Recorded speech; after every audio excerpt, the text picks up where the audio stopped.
Marta Samatán, en verdad, nació en Chile, pero a los 4 años se instaló en Santa Fe con su familia, provincia de la cual nunca más se fue.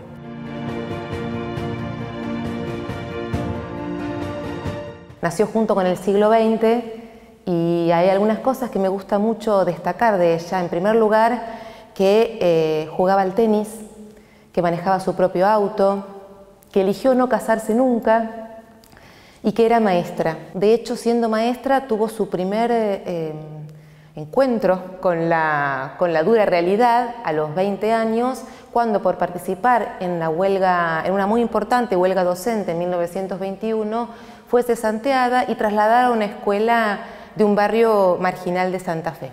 Ahí decidió estudiar abogacía. Fue una de las primeras egresadas en Derecho en la Universidad Nacional del Litoral, pero fue una profesión que nunca ejerció.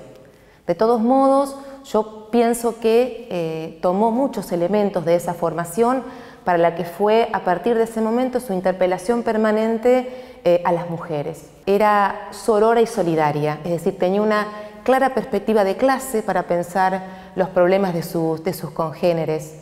Y de hecho, sus textos dan cuenta de que tenía una mirada profundamente clasista, aunque no es fácil o no es posible, me parece, identificarla con alguna organización partidaria. Por otra parte, me parece destacable que Samatán formó parte de una generación de mujeres que a partir de los años 20 del siglo XX hicieron oír sus voces en la tribuna pública a través de diversos espacios o arenas que se le presentaban.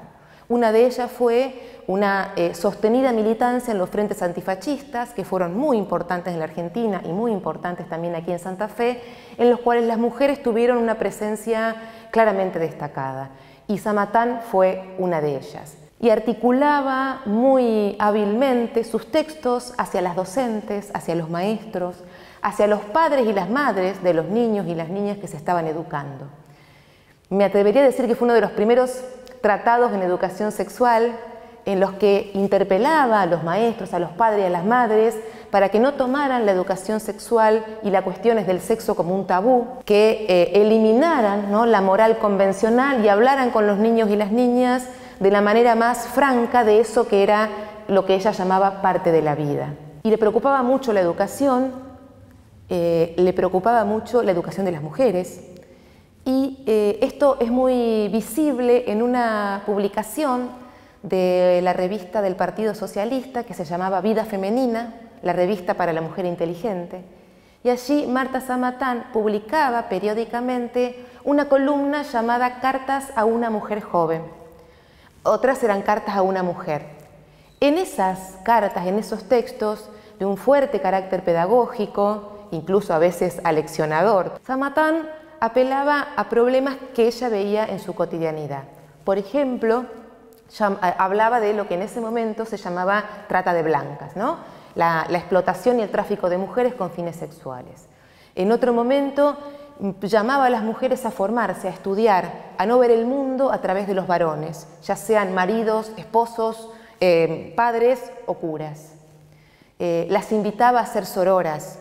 Invitaba a esas mujeres de clase media, que eran de hecho las lectoras de Vida Femenina, a que miraran a las otras mujeres menos afortunadas que ellas y comprendieran que ahí había una situación de clase que las determinaba a esas instancias en las cuales las estaban observando. Se asumía como feminista y por otra parte también recuperaba las historias y en forma claramente solidaria de otras mujeres como ella. Nació en la misma ciudad que Gabriela Mistral y eran muy amigas, y a Samatán, además de dedicarse a publicar sistemáticamente artículos y temas vinculados a la educación, también hablaba de estas grandes mujeres, mujeres que habían sido tenaces, grandes nombres o no, u otras más desapercibidas, pero que fueron claves al momento de pensar esas décadas tan convulsionadas de los años 20, 30 y 40 de la historia